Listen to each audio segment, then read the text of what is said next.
नमस्कार। आज मैं सुना रही हूँ भरत चंद्र शर्मा जी की कहानी चरित्र।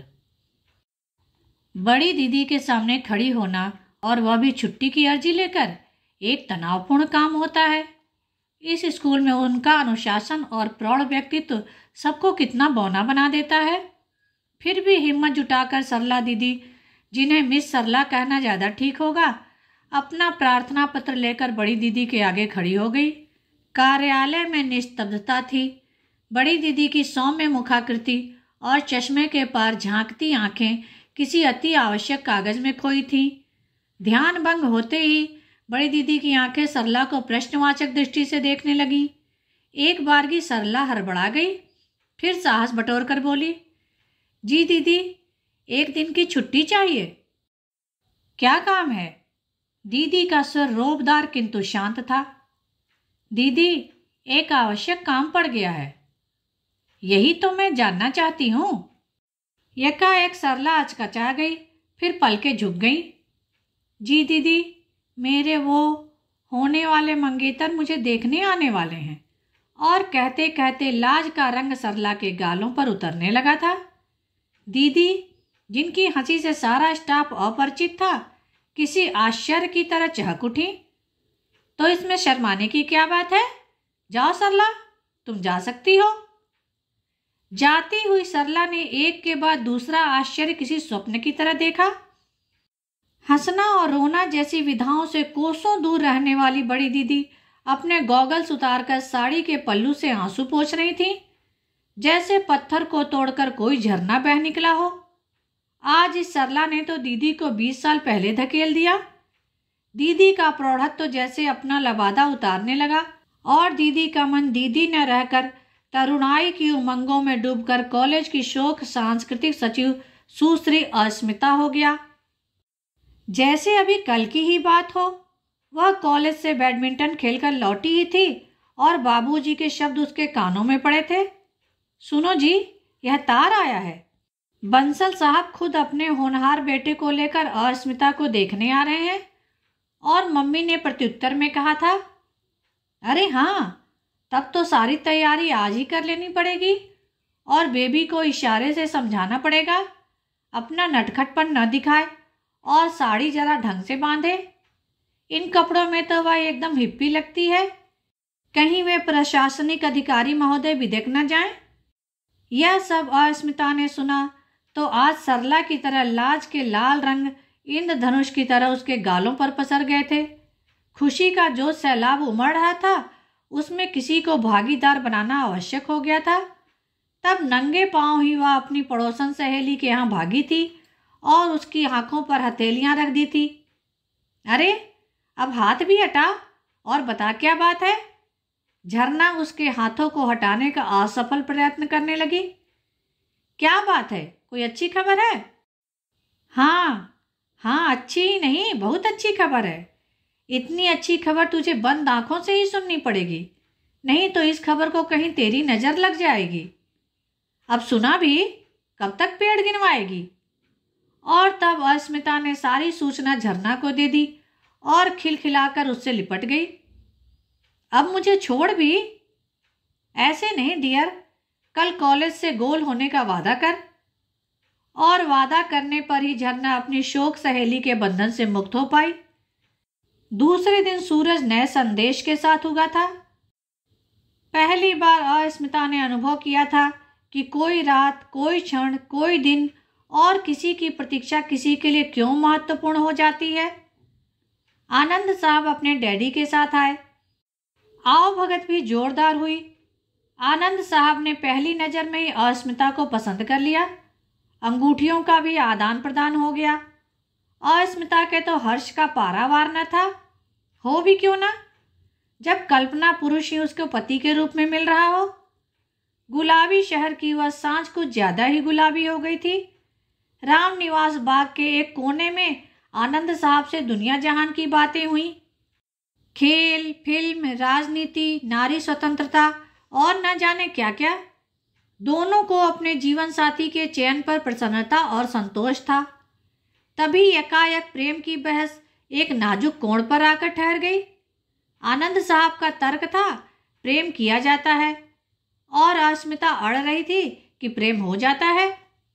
यहाँ तक तो फिर भी ठीक था अगर बात आगे न बढ़ती, पर आनंद साहब कहने लगे, जिससे प्रेम हो उससे विवाह हो तो सोने में सुहागा।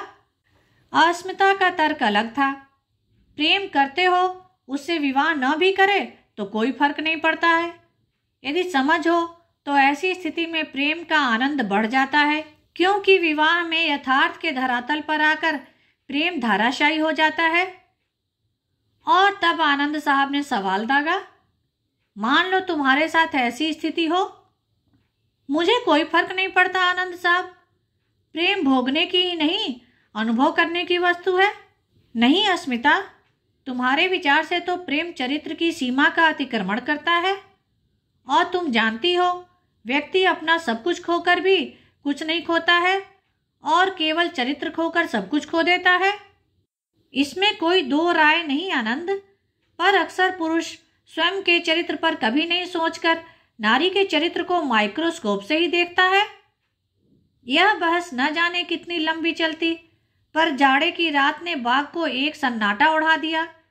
आनंद और स्मिता भी घर लौट आए। दूसरे दिन आनंद साहब और उनके डैडी प्रस्थान कर गए। झरना की कृपा से सारे कॉलेज में अस्मिता की सगाई का समाचार फैल गया। फैलता भी क्यों ना, अस्मिता सांस्कृतिक सचिव जो ठहरी। अरे स्मिता, आनंद साहब तो काफी टैलेंटेड लगे। और झरना, तेरी सहेली क्या कम टैलेंटेड है? मैंने तो उनके तर्कों की धज्जियां उड़ाकर रख दी। तुझे ऐसा नहीं करना था, हैं तो तेरे होने वाले पति ही। उनकी तसल्ली के लिए हाँ में हाँ मिला देती। सोच, उन्होंने तेरे बारे में क्या रिमार्क किया होगा। अस्मिता ने हंसी में उड़ाकर कहा, तेरा नाम तो झरना नहीं डरना होना चाहिए था। अस्मिता ने आनंद को खत के रूप में मन के गुलाब भेजे थे, पर आनंद की ओर से एक भी पत्र का जवाब नहीं आया। पहले तो वह इसे आनंद के पद की व्यस्तता जान रही थी, धीरे धीरे उसकी समझ में आ रही थी। सर्द रात के सन्नाटे में बाग में लौटते हुए आनंद की खामोशी अकारण नहीं थी। बाद में झरना का टोकना भी उसे अर्थ दे रहा था। एक सामान्य पुरुष के रूप में आनंद के मन में भी चरित्र का कोई कीड़ा रेंग रहा था। खुले मन से कही गई अस्मिता की बातों का न जाने इन्होंने क्या अर्थ लगा लिया था, और उनका चरित्र के पास से मुक्त होना असंभव लग रहा था। फिर तो अस्मिता के दुस्वप्नों का सिलसिला प्रारंभ हो गया था। सगाई टूट गई, और वह भी चारित्रिक आक्षेप के साथ। अस्मिता को अब लग रहा था उसने चरित्र जैसे नाजुक विषय के साथ छेड़छाड़ कर ठीक नहीं किया। आनंद का हर वार जैसे चरित्र की औकात जता रहा था। एक तरफ का अनावश्यक शोर शराबा अस्मिता के विवाह में बाधा बनता जा रहा था, वहीं दूसरी ओर आनंद न जाने उससे कितना बदला लेने पर तुला है। नहीं तो क्या जरूरत थी उसे बारात लेकर पड़ोस में आ धमकने की, और वह भी उसकी सहेली झरना को ब्याह ले जाने की। आज इस चरित्र ने तो जैसे सब कुछ छीन लिया। उसकी मुंह बोली सहेली भी चरित्र ओढ़कर जैसे चिढ़ाने लगी। तब भारी मन से उसने किसी दूसरे के साथ आनंद की वह अंगूठी शादी में झरना को भेंट करवा दी थी। समय के साथ अस्मिता ने समझौता कर लिया। अपनी दोनों छोटी बहनें बच्चे लेकर आती तो अस्मिता दीदी का मन फिर गंभीर होने लगता। इस अछूते कौमारे के साथ चरित्र जैसे शब्द से पराजित होकर इस स्कूल की बड़ी दीदी बन बैठी। ऐसी दीदी जिसे ना किसी ने हंसते देखा ना किसी ने रोते सुना। एक नितांत अकेली काष्ठ कलाकृति की तरह वे अपने स्कूल और स्कूल के अनुशासन पर सोचती रहती। पर यह आनंद परिवार भी क्या था? चाहे अनचाहे इसका कोई न कोई समाचार अस्मिता तक आ ही जाता। वैसे अपराध बोध से ग्रसित झरना ने तो अपने मायके आना ही छोड़ दिया था, पर समाचार के आने से कौन रोक सकता है? कभी झरना के शादी के इतने वर्षों बाद भी बच्चा न होने का समाचार, कभी झरना की लंबी बीमारी का समाचार।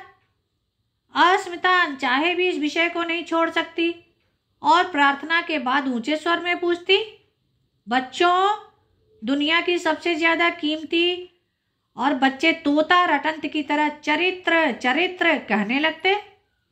कहीं ऐसा तो नहीं है कि बच्चों की प्रार्थना में दीदी चरित्र से अपना प्रतिशोध ले रही हैं? नहीं तो आनंद साहब का चरित्र में मढ़ा हुआ गृहस्थ संसार भी सुखी नहीं है। उनके माता पिता दूसरी शादी करने का दबाव भी उन पर डाल रहे हैं। वर्षों बाद झरना के बच्चा होने का समाचार मिला। उसके बाद कम समय के अंतराल पर 2 बच्चे और हो गए। आनंद परिवार के समाचार ही अस्मिता दीदी के शांत मन को अतीत की ओर ले जाते थे। बच्चे होने से आनंद परिवार का आनंद लौट आता, मगर क्रमशः उनके माता पिता का स्वर्गवास न हो जाता। और एक दिन तो आनंद साहब पर वज्रपात ही हो गया, जब ब्लड कैंसर से लड़ते लड़ते उनकी पत्नी झरना भी 3 बच्चों का भार उन पर छोड़कर चल बसी। इस खबर पर अस्मिता दीदी का पत्थर दिल भी मोम हुआ था। वे केवल इतना ही कह पाई थी, बेचारी झरना। धीरे धीरे वे सामान्य होने लगी। उनकी स्कूल के बच्चे चरित्र के बारे में ऊंचे स्वर से बोलने लगे थे। आज इस सरला ने उन्हें कितना आंदोलित किया था। घर आकर वह सहज भी नहीं हो पाई थी कि वह लिफाफा उनकी प्रतीक्षा कर रहा था। आश्चर्य और प्रतिशोध में लिफाफे को फेंकने ही जा रही थी कि दीदी ने पढ़कर फेंकना उचित समझा। आनंद साहब ने अपनी गलती का प्रायश्चित किया था। आनंद साहब के मन में अस्मिता के चरित्र का जो कीड़ा रेंग रहा था, वह झरना ने निकाल फेंका था। आनंद साहब लिख रहे थे कि मैं केवल नाम का आनंद हूँ। तुम्हारे साथ जो कुछ मैंने किया है, उसके बाद एक दिन भी चैन से नहीं रह पाया हूँ। गलती से तुम्हारे चरित्र के विषय में सोचकर एक माया जाल में तुमको खड़ा कर दिया। मैं जानता हूँ मेरा अपराध अक्षम्य है। मुझे विश्वास है मेरे लिए न सही तुम अपनी सहेली झरना के छोटे बच्चों को ममत्व दोगी और गृहस्थी को संभाल लोगी। और अस्मिता दीदी ने पत्रोत्तर दिया था, आनंद महोदय, मैं एक स्कूल चलाती हूँ। मैंने किसी की गृहस्थी को चलाने का ठेका नहीं लिया है। दुनिया में कई यतीम बच्चे पलते हैं। आप तो प्रशासनिक अधिकारी हैं। आपको पत्नी की नहीं, आया की आवश्यकता है। तरुणाई में चरित्र से प्रताड़ित इस महिला के पास उम्र की ढलान पर आपको देने के लिए है भी क्या? परमात्मा से आपके आनंद की आकांक्षा के साथ, अस्मिता। पत्र लिखकर दीदी का मन हल्का हो गया। पोस्ट करने के लिए अपने पर्स में रख लेती हैं। सदा की तरह आज प्रार्थना में दीदी पूछती है, बच्चों, दुनिया में सबसे बड़ी चीज कौन सी है? चरित्र। चरित्र। एक साथ ऊंचे स्वर उभरते हैं। दुनिया में सबसे बड़ा कौन है? और बच्चे की रुलाई के साथ स्वर उठता है, दीदी, दुनिया में सबसे बड़ी माँ होती है। साथ वाला बच्चा कहता है, दीदी, इसकी माँ बचपन में इसे छोड़कर चल बसी है। और अस्मिता दीदी अपना पर्स खोलकर रात वाले पत्र की चिंदी चिंदी कर देती हैं। हवा का झोंका उन टुकड़ों को न जाने किस दिशा में ले जाता है। धन्यवाद। कहानी को लाइक करें और शेयर करें। मेरे चैनल को सब्सक्राइब कर लें, जिससे सभी कहानियाँ आपको समय पर मिल जाएं।